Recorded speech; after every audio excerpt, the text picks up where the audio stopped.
అలా. అండ్ ఇండస్ట్రీలో సుకుమార్ గారి సినిమాలు ఎంత బాగుంటాయో సుకుమార్ గారి ఆడిషన్లు ఇంకా అంత బాగుంటాయంట. అంటే చాలా విచిత్రంగా జరుగుతాయంట ఆయన ఆడిషన్లు. అంటే నేను ఎప్పుడు 100% లవ్ చేశాను.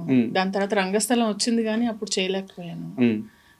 ఒకటే చేశాను. అప్పుడు కూడా ఆయన అసలు అంటే అసలు ఆయన అన్నారు చాలా చిన్నగా అమ్మాయి చైతుకి మదర్ అంటే చిన్నగా ఉంది అని అంటే ఏదో ముడేసుకొని ఏదో ట్రై చేసి వెళ్ళా అనమాట. మొత్తానికి 4-5 సార్లు వెళ్ళిన తర్వాత ఆడిషన్లో నాకు సుకుమార్ గారితో ఆడిషన్లో కానీ లేకుంటే షూట్లో కానీ ఒక ఇంట్రెస్టింగ్ డే కానీ. ఆయనకి స్వీట్స్ చాలా ఇష్టం.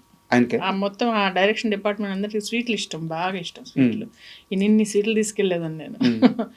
అంటే అది ఎలా ఉంటుందంటే అసలు అందరు అనుకుంటారు సినిమా షూటింగ్లో అందరితో కమ్యూనికేట్ చేస్తారు, you will get to know about the persons అని. అక్కడ ప్యూర్గా వాళ్ళు ఇన్ని సీన్స్ ఏవో పెట్టుకొని దాని లైటింగ్ ఏం చేయాలి, దాని బ్యాక్గ్రౌండ్ ఏం చేయాలి, దానికి ఎలా ప్లాన్ చేయాలి, ఈ సీన్ని ఎలాగా చేయాలనే డిస్కషన్ చేసుకున్న తర్వాత మా యాక్టర్స్ మేము ఎక్కడో ఉంటే షార్ట్ ముందు పిలిస్తే వచ్చి కెమెరా ముందు నుంచి ఉంటే ఆ చిన్న సీన్ అయిన తర్వాత మళ్ళీ ఓకే మేడం రిలాక్స్ అంటారంటే వెళ్ళిపోమని ఇక్కడి నుంచి. ఓకే రిలాక్స్ అనేవాడు వెళ్ళిపోయి అక్కడికి వెళ్ళి ఎక్కడో కూర్చుంటే మళ్ళీ షార్ట్ ముందుకు రావాలి. అంతేగాని వెళ్ళి సార్ మీరు బాగున్నారా, మీ ఊర్లో ఎలా ఉంది, అన్నీ ఓకేనా, మీ సంగతులు ఏంటనేది ముచ్చట్లు పెట్టడానికి వీల్లేదు. అలా ఉంటుంది. సో మనకి తెలుసుకునే అవకాశం ఉండదు.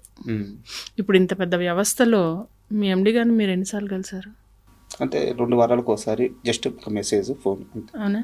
ఇప్పుడు నేను అడుగుతాను, మీ ఎండి గారు ఎలా ఉంటారు, మీతో బాగా మాట్లాడతారా, మీతో చాయ్ తాగుతారా, ఆయనకి ఏమి ఇష్టం అంటే నాకేం తెలుసు అంటారు. Same it goes here also, they are also like that.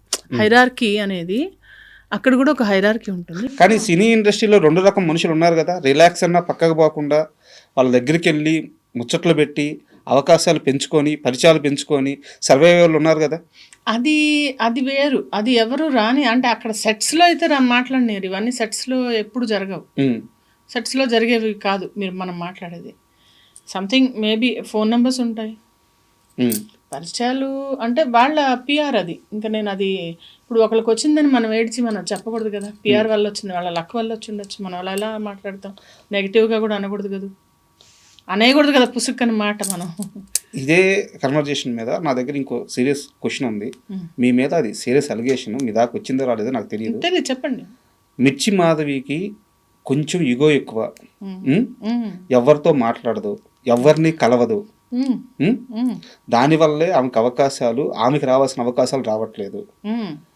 దానికి ప్రతి ఒక్కరు చెప్తున్న రీజన్ ఏంటంటే మీరు ఎవరిని అప్రోచ్ అవ్వరు, ఎవరిని పలకరించరు అని చెప్పేసి. అవునా?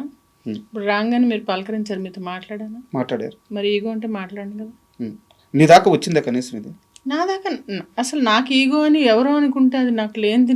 నేను ఎలా అసలు నా దగ్గర వచ్చి ఎవరన్నా నన్ను తిట్టినా లేదా నాకు ఫోన్ చేసి నీకేంటి అంత బల్పు అన్నా అప్పుడు కదా నాకు తెలుస్తుంది ఎవరికి అప్రోచ్. కానీ ఇవాళ 50 మెంబర్స్కి మెసేజ్ పెట్టాను, చూపించండి.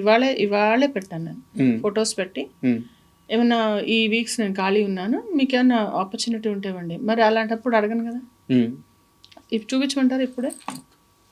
ఇప్పుడైతే పుట్టించలేను కదా ఇది. అవును, please come I'll show you. నేను సిగ్గు లేకుండా అడుగుతాను అందరికీ ఆపర్చునిటీస్. ఎందుకంటే నేను అడిగేది ఏంటి, నేను డబ్బులు అడగట్లా, నేనేమి ఇంకోటి అడగట్లా, నాకు లిఫ్ట్ ఇవ్వనట్లా, నాకు పార్టీ ఇవ్వనట్లా, నాకు ఏదైనా ఆపర్చునిటీ ఉంటే ఇవ్వు అని, సో దట్ నాకు అవకాశం వస్తుంది అని చెప్పి. ఇదిగో ఒక్క నిమిషం. ఏమైనా కొత్త ప్రాజెక్ట్స్ ఉంటే చెప్పండి స్వామి. డేట్ ఎంత? టుడే. మరి మీ క్వశ్చన్కి ఇది ఆన్సరే కాదు. పిక్స్ కూడా పెట్టున్నారు. మీరు అడిగారు, ఏమడిగారు? ఎవరిని అడగను. మరి ఇదేంటి మీ ముందు చేయలేదు కదా నేనే. అవును, ముందే చేసి. ఇప్పుడు చూసేవాళ్ళు అనుకుంటారు ఇదేదో స్క్రిప్ట్ చేశారని, కానీ మీకు తెలుసు కదా నేను చేశాను లేదా.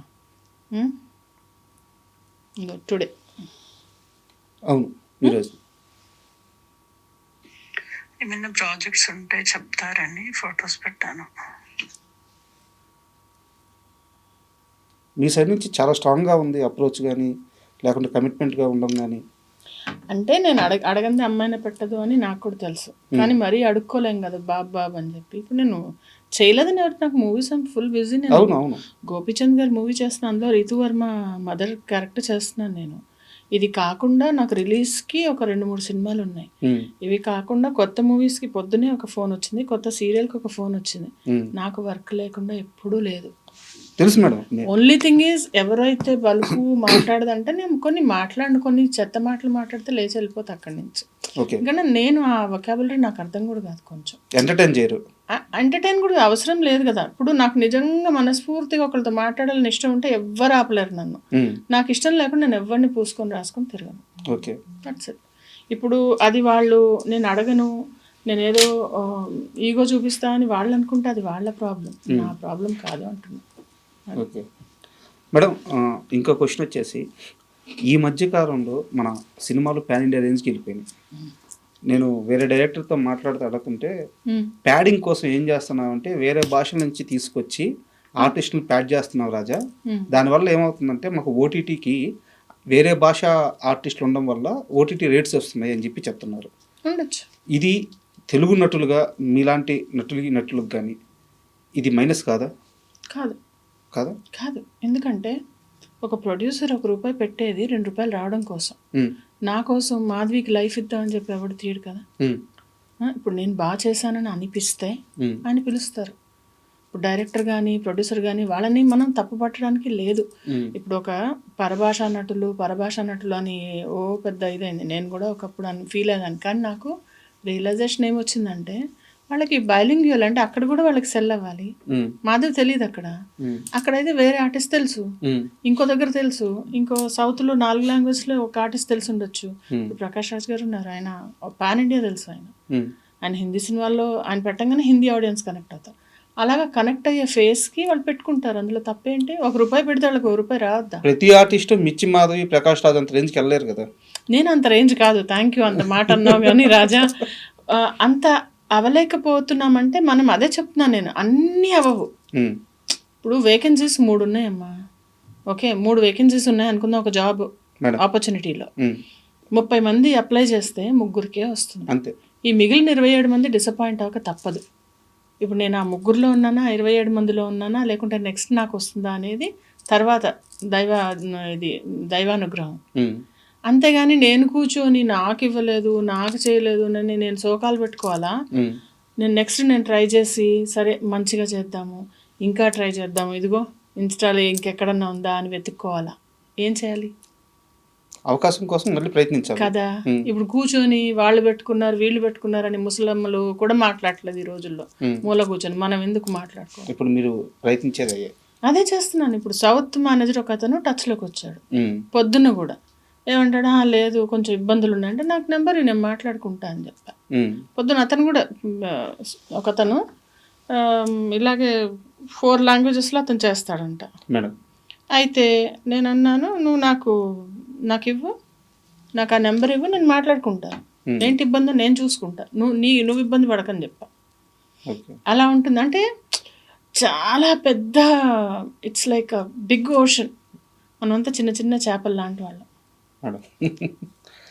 మేడం ఎన్నేళ్ళ కెరీర్ మేడం? ఒక 18-19 సంవత్సరాలు. 15 years. 2008 2007 15 ఎంత 18 years. 18 years. Sorry, correct.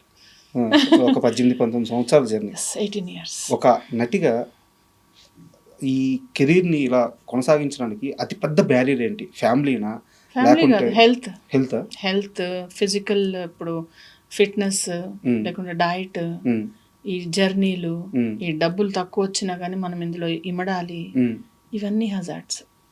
Erratic schedules, మన టైం మన చేతిలో ఉండదు. ఒక ఇంపార్టెంట్ ఒకేషన్ ఉంటుంది, అప్పుడు అక్కడ వాళ్ళు ఎవరో పిలుస్తారు, అక్కడికి వెళ్ళిపోవాలి, అది మిస్ అవుతాము, ఫ్యామిలీ మిస్ అవుతాము. అది అంటే ఇది సారీ, గత ఇంటర్వ్యూలో మీరు ఒకసారి చెప్పారు, ఇది రిపీట్ క్వశ్చన్ అడుగుతున్నాను మా ఆడియన్స్ కోసం. కొన్ని 100 చీరలు కొన్నారంటే ఇప్పటివరకు? అవును, వందలేంటి, వందలు ప్రతిసారి ఇలా తీసేస్తా. ఒక 50 చీరలు తీసేస్తాను, కొనాల్సి వస్తుంది సీరియల్ కోసం. అయితే ఇప్పుడు దాకా ఎన్ని చీరలు కొని ఉంటారు లైఫ్లో? ఒక 1000 చీరలు కొని ఉంటాను. 1000 చీరల? 1000 పైనే, 1500. ఇంకా అందరూ అంతే, నేను ఒక్కదాన్ని కాదు, సీరియల్ చేసే వాళ్ళు అందరి ఇళ్ళల్లో అలాగే ఉంటాయి. తర్వాత ఏం చేస్తారు ఈ చీరలన్నీ? కొన్నాళ్ళు వాడతాం, కొన్నాళ్ళ తర్వాత ఇంకా తీసేస్తాం. తీసేయడం మీన్స్ ఇచ్చేస్తాం ఎవరికైనా. ఓకే, పని వాళ్ళకి కానీ ఎవరికైనా అలా ఇచ్చేస్తాం. మేడం, అంటే వచ్చే రెమ్యునరేషన్లో సగానికి పైగా మెయింటెనెన్స్కి పోతున్నప్పుడు ఇలాంటి చిన్న చిన్న ఆర్టిస్టులు కానీ లేదంటే క్యారెక్టర్ ఆర్టిస్టులు కానీ ఎలా సర్వే అవ్వాలి? అంతే ఉమ్? అంతే అంటున్నా, అలాగే సర్వే అవ్వాలి. అంటే కొంతమంది మేనేజ్ చేస్తారు, కొంతమంది కొనరు, ఉమ్.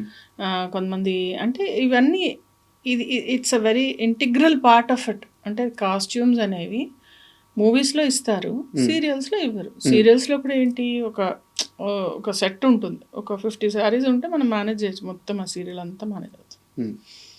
అంటే నేను మీ సంపాదన గురించి తెలుసుకోవాలను, మీరు ఇందాక అన్నట్టు తమ్నేల్ పెట్టాలని అడగట్లేదు. ఒక కాల్ షీట్కి ఎంత పే ఉంటుంది సినిమా? అది చెప్పలేను నేను, సారీ చెప్పలేను. సరే, మిర్చి మాధవికి వద్దు, ఒక వెల్ ఎస్టాబ్లిష్డ్ ఆర్టిస్ట్కి ఉంటుంది, బాగానే ఉంటుంది. అది కూడా నాకు తెలియదు, వాళ్ళకి ఎంత వస్తుంది అనేది నాకు తెలియదు, వాళ్ళ విషయాలు మనకు తెలియదు కదా. మీకు ఎంత ఒక 50,000 ఉంటుంది పర్ డే? నేను చెప్పలేను. అది సారీ. ఓకే మేడం, పర్లేదు.